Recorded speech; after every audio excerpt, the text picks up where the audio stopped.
Olá, gente. Espero que estejam me escutando bem. Tô aqui, não sei se está dando pra ver, eu não tô conseguindo ver a tela, porque tô de bike, tô indo pro trabalho. E eu queria responder uma questão aqui em vídeo. Foi uma pergunta que me mandaram pelo WhatsApp, o Lucas, um carinha que é estudante de psicologia e o seu TCC é nessa base aí, digamos assim, das terapias holísticas. E ele me fez uma pergunta muito interessante. Eu vou incrementar um pouco a pergunta para deixar ela um pouco mais complexa, já que a minha resposta também vai ser complexa. Acredito que vocês tenham bastante interesse. Que essa pergunta vem desvendar verdadeiramente e exemplificar a potencialidade maior da fascinação, que é pouco falada, acredito eu, muito falada pelos pensadores e muito utilizada pelos exemplos que temos de fascinação, como Edson coloca ali no seu livro, na antiga Pérsia, no Egito e na Índia, por exemplo. A pergunta do Lucas foi que ele perguntou se ele poderia, por exemplo, magnetizar a água só com o olhar. Ou seja, a gente não consegue magnetizar a água só com as mãos, por que não com o olhar? Já que com os olhos também doamos energia e intenção. E a questão está, ele perguntou se era possível. E eu vou pegar aqui o Afonso Bovero, já cansei de dizer isso, né? O Afonso Bovero fala que um dos pontos que mais conseguimos doar energia, mais eficaz de doação de energia, são as mãos, a boca e os olhos. Então sim, tá? Mas também vou pegar uma citação agora do Barão do Puter, que ele fala que as mãos são nada mais que fios condutores da intenção. Ou seja, não só é possível doar energia com as mãos, com os olhos e com outros aspectos, mas também com a pura intenção. Então os olhos são apenas mecanismos. Mas por que parece que é mais difícil com os olhos? Porque parece que para gerar transe, a gente vê aí nos vídeos, parece ser algo mais fácil do que com as mãos, por exemplo. Eu acredito que alguns consigam, através da doação de energia, a gente consegue colocar uma pessoa em estado sonambúlico com as mãos também. O que acontece é que com as mãos, por exemplo, eu vou doar energia numa água, eu vou tornar essa água magnetizada, e com as mãos parece que a gente consegue o efeito mais rápido, ou até mesmo mais observável do que com os olhos. Acontece que a vontade, como o Barão do Puter, ele requer de um mecanismo de um fio que vá conduzir essa intenção.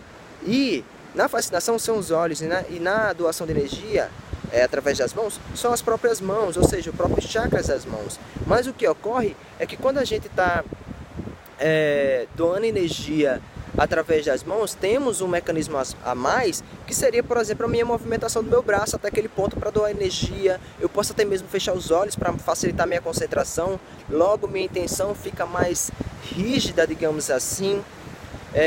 Ao contrário dos olhos, porque quando estamos sem piscar, ou melhor, olhando num ponto fixo, tendemos a entrar em transe e entrar no devaneio, e a nossa visualização, a nossa intenção, o nosso desejo se esvai. A gente perde toda a nossa potencialidade. Mas, Levi, mas por que na fascinação a gente consegue? Porque na fascinação, os professores, por exemplo, eles encontram portas abertas ali, onde eu não vou necessitar de tanta energia, de tanto desejo, de tanta potencialidade minha para gerar aquele resultado, tá? Por isso que a fascinação não entra como algo infalível.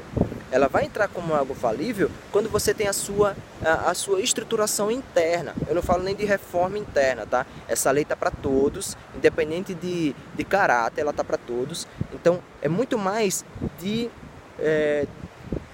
construção interna, de um desejo potente. Ou seja, quando eu estou com sede, eu me levanto e vou beber água. Eu tenho um desejo muito fixo e esse desejo é alimentado pela minha sede. Se a minha sede não for tão forte quanto a minha preguiça, por exemplo, a minha vontade ela não teve o seu combustível para ser manifestado.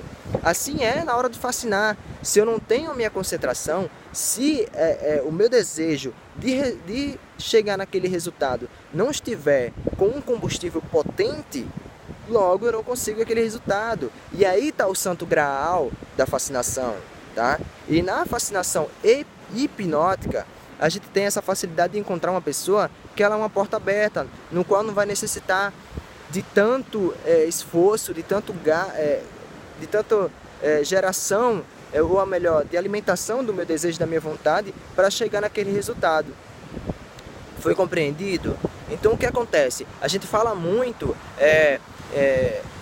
no treino do olhar, do não piscar, da musculatura dos olhos que facilitam e melhoram a visão, isso já é percebível pela medicina.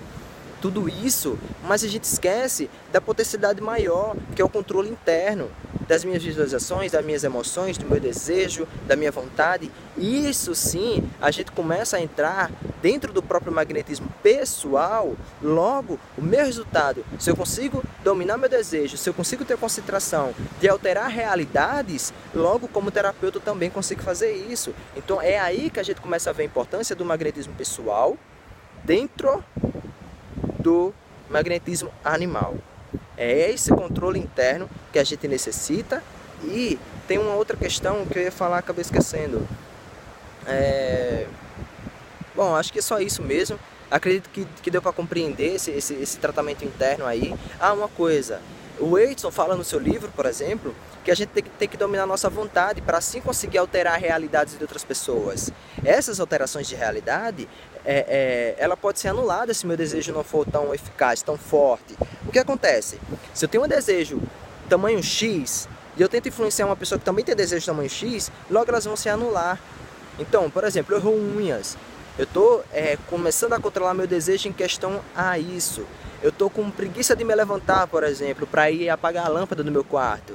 Isso são exercícios que você pode fazer para melhorar o teu desejo. Logo, a vontade começa a ser alimentada. Você começa a mostrar para a vontade que quem manda é você sobre ela. Logo, você começa a entrar em domínio, por exemplo, das suas emoções, dos seus sentimentos, dos seus vícios. E aí a gente começa a adentrar mesmo de coisas mais complexas, até mesmo de fobias, tá? E aí você começa até mesmo a fazer uma reforma interna. Não digo que seja necessária uma reforma interna, mas é bom. Logo, percebendo naquela leizinha de causa e efeito, tá? Se eu utilizo isso para meios ruins, logo causa e efeito. A gente começa, não é nem atrair, mas é causa e efeito mesmo. Bom, a questão é estudo e desenvolvimento da vontade e a compreensão do que seria o desejo. Logo mais eu começo a debater mais sobre isso. Eu sei que isso vai chamar menos atenção do que propriamente dita a fascinação. Mas se você quiser alcançar, literalmente, os resultados que, por exemplo, Rasputin alcançava, o Mago Negro ali, né, que eu nem gosto de chamar ele tanto Mago Negro, ele tem suas questões egóicas ali, mas ele evitou uma guerra, tem que ter o domínio do desejo. Sem ele, a fascinação fica simplesmente dependendo que a pessoa seja uma pessoa sensível para funcionar. E se você quer realmente alcançar os resultados que a fascinação lhe patrocina, é possível de observar isso, como os exemplos que estão cheios aí do Edson, que é a nossa maior fonte, por exemplo, de fascinação. Tem que ter o domínio do desejo. E pouco a pouco eu vou soltar esses exercícios. Eu não sei se eu já coloquei alguns exercícios. Se vocês estiverem assistindo esse vídeo, vão lá no canal, vê se já tem um vídeo que eu vou falar sobre os exercícios do olhar. Logo após esse exercício do olhar, é necessário os exercícios do desejo. E aí, em breve eu coloco para vocês. Abraço, até mais. Se tiver questões, coloca aqui embaixo, compartilha o vídeo, faz o canal crescer. E brevemente começar a surgir novidades aí. E espero que vocês estejam gostando. Deixa dicas de temas, ou até mesmo contribui aí com o teu conhecimento, se você tem, contribui